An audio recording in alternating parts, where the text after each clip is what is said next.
अब बच्चों भला इस ट्रायंगल की एरिया कैसे फाइंड की जाए। देखने में भले ही ये आपको काफी आसान लग रहा होगा, बट ये क्वेश्चन है काफी दमदार। चलिए मैं आपको सारी बातें बताता हूं, लेकिन उससे पहले आप खुद से ट्राई करके देख लो। ये देखो कुछ कॉमन फॉर्मूले मैंने यहां लिख रखे हैं। इसमें से किसी भी फॉर्मूले को आप सीधे तौर पे यूज नहीं कर सकते हो, यानी कि इसमें से किसी भी फॉर्मूले को डायरेक्ट आप यूज करके इसकी एरिया को फाइंड आप नहीं कर सकते हो। कोशिश करके आप देख सकते हो। चलिए अब मैं आपको बताता हूं कि इसकी एरिया आप कैसे फाइंड कर सकते हो, और यहां मैं एक नया फॉर्मूला भी आपको बताने वाला हूं जिसके हेल्प से आप किसी भी ट्रायंगल की एरिया फाइंड कर सकते हो। बशर्ते गिवन जो भी जरूरत होगी वो दी हुई होनी चाहिए। अब देखो सबसे पहले तो चलो मैं फॉर्मूला ही लिख देता हूं। एक नया फॉर्मूला यहां बताने जा रहा हूं। एरिया फाइंड करने के लिए, किसी भी ट्रायंगल की एरिया फाइंड करने के लिए आप इस फॉर्मूला को यूज कर सकते हो, हाफ ए बी, और यहां लिखोगे साइन थीटा। कुछ बच्चे इस साइन थीटा को देख करके घबरा रहे होंगे, घबराओ मत, मैं बता देता हूं यह है क्या।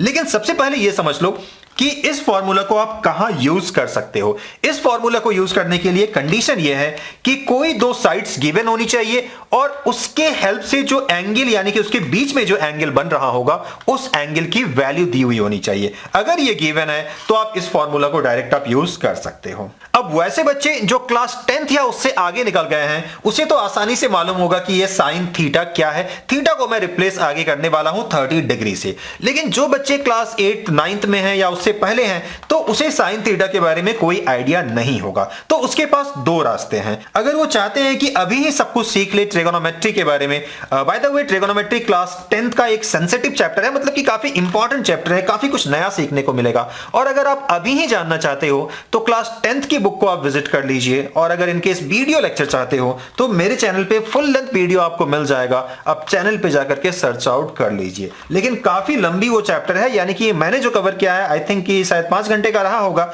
एग्जैक्टली मुझे टाइम नहीं मालूम, लेकिन वो लंबी चौड़ी चैप्टर है। आप चाहो तो उसे विजिट कर सकते हो। और अगर अभी सिर्फ काम चलाना चाहते हो और आप ये सोच रहे हो कि फ्यूचर में हम उस चैप्टर को सीख लेंगे, अभी सिर्फ एरिया फाइंड करना सीख ले, तो उसके लिए दूसरा रास्ता आपके पास है। आप फिलहाल कैलकुलेटर का सहारा ले सकते हो, मतलब कि जो साइंटिफिक कैलकुलेटर होगा, या फिर आप डायरेक्ट गूगल में जाओ और गूगल से पूछ लो कि what is the value of sine 30 degree. इस थीटा को मैं रिप्लेस करूंगा 30 डिग्री से। देखो ना मैं करके शो कर देता हूं। सबसे पहले मैं 1/2 लिखता हूं।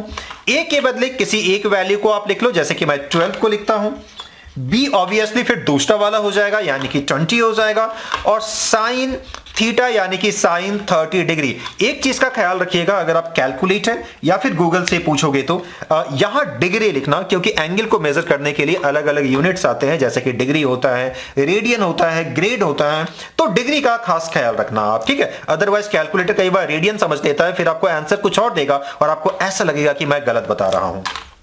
खैर चलो कट कर लेता हूं। तो ये 6 इंटू 20 इंटू साइन 30 की वैल्यू आप ट्राई करके देख लो गूगल से या फिर कैलकुलेटर से, ये 1/2 आएगा। बस अब ये इसे सिंप्लीफाई कर लो, ये आप 10 जा कट कर लोगे तो 6 इंटू 10, और अल्टीमेटली ये आपको कितना दे रहा है, 60 स्क्वायर यूनिट। ठीक है, स्क्वायर यूनिट कुछ लोग मुझसे पूछते हैं कि ऐसा आपने क्यों लिखा। देखो जब भी आप एरिया फाइंड करते हो ना, स्क्वायर यूनिट्स लिखते हो। जैसे कि यहां सेंटीमीटर लिखा हुआ है, तो चलो इसको काट ही देते हैं ना। आप 60 सेंटीमीटर स्क्वायर लिखोगे तो ये ज्यादा ऑथेंटिक माना जाएगा, ठीक है, क्योंकि यूनिट दिए हुए थे। और अगर ये नहीं दिए हुए होते तो हमें स्क्वायर यूनिट्स लिखना होता है, राइट ना। तो इस तरीके से काफी आसानी से ऐसे क्वेश्चंस की एरिया आप फाइंड कर सकते हो। तो इन फॉर्मूले के अलावा इसे भी अपनी मेमोरी में आप ऐड कर लेना, ये काफी काम आने वाले हैं। और कंपटीशन में तो खैर काफी ज्यादा ये काम आता ही है। तो चलिए बच्चों, इस वीडियो में फिलहाल के लिए इतना ही। मिलते हैं फिर किसी वीडियो में, तब तक अपना ख्याल रखिएगा। Thank you.